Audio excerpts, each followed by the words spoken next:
I wanted to do this with you guys and really just go over what you should probably be focused on right now during this market correction, which is what we see currently happening. Back in 2008, 2009, I did have some properties. I was actually coming off of a loss during that time. And during that time, I was going through bankruptcy. We had bought an apartment building in Ohio, even though we lived in Hawaii. The property management company tanked and they took us down with us and about 70 other apartment building owners. And during that time, what I did was we regrouped. We bought some apartment buildings in Hawaii during that time. I raised the money and things took off. And those properties sustained us over the next decade, 10 years or a little more, and allowed me to get better. But the mistake that I made that I didn't understand looking back, from 2008, 2009, was what I should have been doing, which is now what I want to share with you guys, which is what we're focused on now, is correcting the mistakes during the market correction.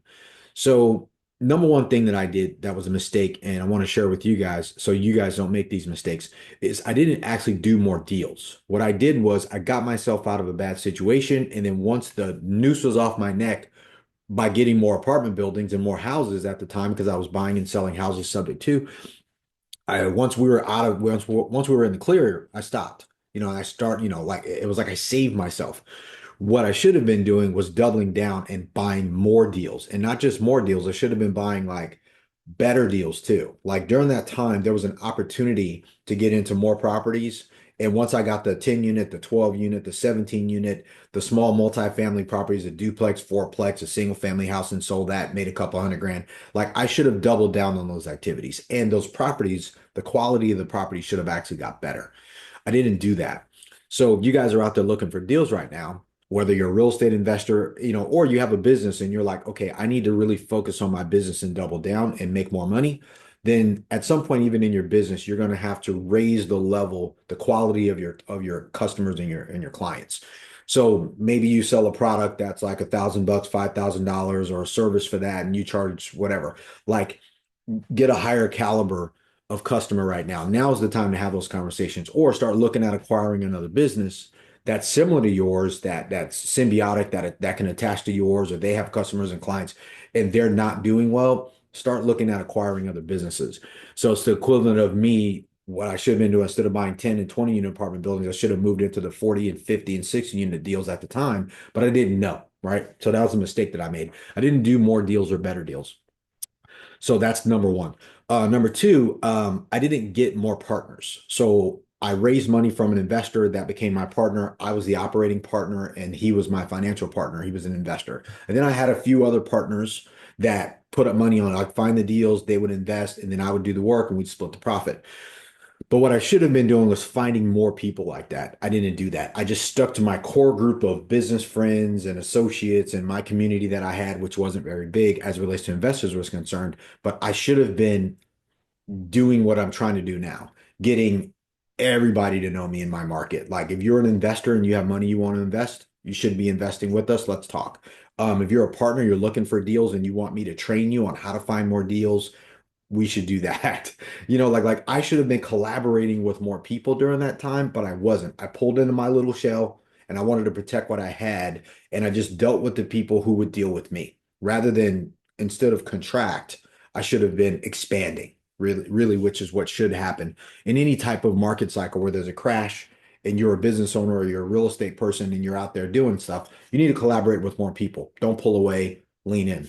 So that was the second mistake that I made that hopefully you guys aren't making that mistake. You're pulling, hopefully you guys are watching me. And that's why I do this because this is my way to actually expand, to meet you guys, to have these conversations, to share my lessons so you don't experience the same thing, or for you to just get to know me as a person and as an investor or a business guy and decide whether you want to do business with me. This is my way to do that. I wasn't doing that then. So number three, I didn't actually set bigger money targets because, like I said, I saved myself, I saved the family. We got a deal, we got a few deals. We made money, and I turned and burned. And then I was like, fine, noose is off, and I stopped. What I should have done was instead of just put a survival financial target, I should have put a success financial target. And that successful financial target should have been 5, 10 times bigger than where we were because we got out of that and we did great. But what I didn't do was set myself up. Like I said, doing great set us up for 10 years. Those properties, we maintained them. We paid our investors back. We stayed in the deal and we made massive amounts of profit in those apartment buildings. But what I should have done was double down so hard and had a 10x, right? Like my mentor, Grant Cardone says, I should have had a 10x financial target, and that 10x financial target would have sustained us for 50 years, or 100 years, whatever, right? Instead of what it did. So then, time goes by, we sold those assets, and all of a sudden it was like, dude, we need more money and we need more cash flow. Now we need more assets, and it's harder because truth be told, I got comfortable. So that was the other huge mistake that I did was I didn't set 10x financial targets during the correction. I should have been doing that. So if there's a market crash or correction like it is now, and you have, like I said, you're a real estate investor, you're trying to make more money in your deals, or you're an investor, you want to be investing in deals and getting it, and you have a business, and that's where you generate your money that you want to invest, double down on your revenue targets. Like, don't set small financial targets in a correction, set big ones and gun after those, and it'll pull you out of the bubble of what you see that's going on in the media, the news, CNBC, all that stuff, right? So the fourth thing that we did was, or that I did was I sold assets. I should have never sold any of the assets that I had. All the apartment buildings, I should have just kept refinancing them, taking more money out, had the same investor partners. Some of the single family houses that I sold, I probably should have kept on them or kept them. Um, I needed money at the time, so I get it. But especially with real estate, there's more than one way to get your money out and still maintain the assets, because what should have happened was I should have probably had up till this point probably a 50 or 60 million dollar net worth, or $100 million net worth at the time, and it could have just been expanding into what we're trying to do now in Bell Capital, which is raise money, go after bigger deals, and get our assets under management up to 1 billion, and then go to 10 billion, and then 50 billion in my lifetime. That's the goal. But I sold the assets. So for you guys in the market correction or the mistakes that I made, and so that way you don't make them. If you have assets, don't sell them. If you have a business, double down on your business, don't sell it, and go and acquire more businesses. And if you're going to sell, then bundle them all up together and then go to market and then pull everything out or get a line of credit or refinance or whatever, which is what we do in real estate. So when there's a second piece to that, I should have never sold anything. And what I should have been doing was raising more money. I should have always been raising money, going back to getting more partners and collaborating. During market crashes and market cycles, what I should have been doing was raising more money from investors, more money from business partners, collaborating with more people. You're going to hear me say that a lot. Like, all money comes from people. There's no money store. So if you're looking for investors, it comes from a person. If that money's at a bank, there's a name associated with that bank and that money, that dollar figure. So like, that's one thing that I didn't do. I should have been raising money. And a lot of people, I'll say this too, a lot of people out there poo-poo on the money raising. They'll be like, well, you should use your own money. You shouldn't be raising money. Like, a lot of people who don't understand business, taxes, finance, the biggest institutions in the world: Goldman Sachs, Blackstone, BlackRock, Starwood Capital, which is, a Barry Stern's company, Warren Buffett. They all raise capital, they all raise money, and they reinvest that money. So if, like, for me, I should have been thinking like that. I let people talk me out of it, and I was like, well, I'm just going to make it. But let's be real. Even selling the assets that I did, let's say we made $5 million or $10 million. Once that money's gone, I still got to go raise more money. So it doesn't, like, you can't save your way. You can't flip enough properties, whether they're multifamily properties or single family properties, or you can't sell enough products to save outside of your expenses and your taxes, to save 40, 50, $100 million to go and throw down on a multifamily property for 300 million, which is what the goal is. You're going to need to raise money from investors, from partners, from people, get debt from Fannie Mae, Freddie Mac, life insurance companies, finance companies, like all of that. That is still raising money. So that's one of the mistakes that I made, was is one, I sold stuff to get money, and two, I should have been raising money to buy more assets, never sold anything, and then have more partners with the money that I raised my investors, and we could have all been successful. And then the last thing that I did was, which goes right back to people, like, I didn't help more investors and I didn't collaborate with more people. And you notice I'm on this collaboration thing right now. Is because if I would have just, like, I didn't want to be a coach. I was a coach for Dave Lindahl and Apartment House Riches, for RE Mentor, helping my students buy multifamily deals. And I love that. I love helping people. Like, I have my investor school now. We have our Wealth Academy that we have, which has our interactive deal room, which if you want to check that out, go to bell-capital.com/interactive. Or you can go to bell-capital.com/3030, and that's a 30-day fast track program. But I should have been helping more people because I moved away from doing the coaching. I moved away from, wanting students, wanting clients and stuff like that. Because the fact remains, like real estate as a business to do deals, it's a lot of work, right? So, but what I should have done was just embrace that.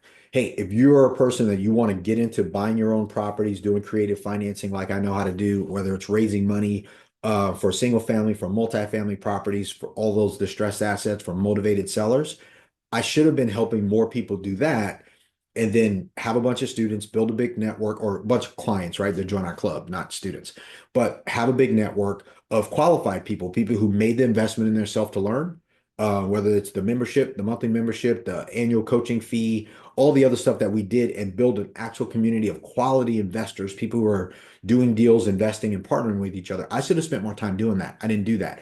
I pulled away from that network of people that I should have been building and helping and collaborating more people. So those are the mistakes that I made, especially during market crashes. You don't isolate yourself, like I said in the beginning. You actually lean in. You want more people around you when things get tough. You want more investors and people with money that are like, dude, it's tough. I got money and I need to grow this money. And then you start partnering with people. I should have been doing more of that, which is what I'm doing now. So don't make this mistake, guys. If you're by yourself, you have money, you want to invest it, and you want to trust people, get with people like myself or go join a community or join my community, whatever that is. But those are the mistakes that I made. And my goal is, I mean, because if you know what potholes to avoid on a street, then you won't tear your car up when you drive down it. So sometimes knowing what not to do is always more important, at least in my eyes, than what to do. Because I can figure out what to do. And if I don't make any mistakes, then I just keep doing that. And if I know what to avoid on the road I'm on, what mistakes to avoid, I can get to the finish line, but I can't get there if I keep getting hitting potholes and getting stuck. So I need people who are more successful than me to tell me that. So, anyways, I hope this helps you guys. These are the mistakes that I made, so that way you don't make them. And I'll do a short recap on what they were. So, number one, I didn't actually do more deals, or I didn't do better deals than I was doing. I did what I needed to do. I bought some apartment buildings. I bought single family houses. I turned and burned them. I made some money. I raised a little bit of money, but I didn't go do more deals during the correction. I waited because I was okay. I was safe. Next, I didn't actually go get more partners. I should have been getting more partners. Hey, if you want to partner on a deal, hey, if you want to bring me a deal, I'll negotiate the deal. Let's partner. I should have had more partners than just the people that I already was working with prior to the market correction or the market slowing down for me. The next thing, and that's what you should probably do too. If you already in play, then invite people to play with you. It makes no sense for you. Like if you're making money, have more people with you. So you make the goal here is for us to all make each other money. So that way we can all be successful together. Because if you have a network of successful people, all your friends are making money and they're successful, then you have a successful life. I want to make everyone around me money. I want to make money. I want to make you guys money. And I want to do it through this vehicle. So the next thing, I didn't set bigger financial targets. So I was set using the same financial targets I had before the market crashed. And I just went back to that rather than realize, dude, if you're doing here and then the market goes down, you need to set your next target up here, right? Because that's the next game. So you've already won that game. Why play the second game to just get back to zero, which is what people tend to do. Get back to zero and then they're okay, not realizing that the new zero is actually 10. So, and the next thing, I should have never sold anything that I had. I should have refinanced it, and I should have been raising money, more money the whole time. The whole time I should have been focused on raising money and not selling. So if you have something, don't sell it. Go raise money, or if you have money, go invest that money. Because investing money in a deal with somebody else is you getting into a deal. You are an owner, right? If you invested $100,000 or $200,000 in a deal that we're working on, you are part owner in that deal. You can go and be like, yeah, I have a deal. Like I'm invested in a 100 unit or a 200 unit deal or a 40 unit deal or a 50 unit deal, whatever. Like you're still invested. So play that game of being involved. All right. And then last but not least, I didn't help more people achieve their goals during the time that I was also on the path to achieve mine. I didn't collaborate with more people, which is what I'm looking to change now. So in a market correction, as a market crashes, or a market correction is happening in your business or in your real estate investing, you want to take a look at the mistakes that I've made or people like me have made or people ahead of me. Like my mentor is Grant Cardone. I listen to them, I watch them, I do everything that they say to do as a team. Ryan, Andres, Jared, all those guys. So I'm learning from people more successful than me, and then I go to my world, and then I do what I'm supposed to be doing, and then I try to help more people. So there's a giant connection piece there. But I said that to say, um, you learn from other people's mistakes. I'm learning from their mistakes so I can avoid them, and then I look at my own, I'm like, yeah, I made that mistake too. And then I collaborate with you guys to say, hey, these are the mistakes I'm avoiding now. This is what I learned from my past. These are the mistakes I've avoided I went through in my past. Now I'm sharing it with you guys so you can avoid it, especially if you guys are following me. So I wanted to share that. I thought that this would be a good thing to kind of talk with you guys about today. I hope this helps you. And, pay attention to the market, but don't pay attention so much. You want to create your own economy. If I can help you do that, go to bell-capital.com. If you want to invest with us, you need to be accredited. You need to have a great attitude. You need to love real estate, the idea of cash flow, for future appreciation, as well as the tax benefits. If you want me to help you get into your own deals, you can go to bell-capital.com/interactive. That's our interactive deal room for investors, where we go over raising money, underwriting multifamily deals, creative financing for single family houses, which is what I've done. And I want to help you do that.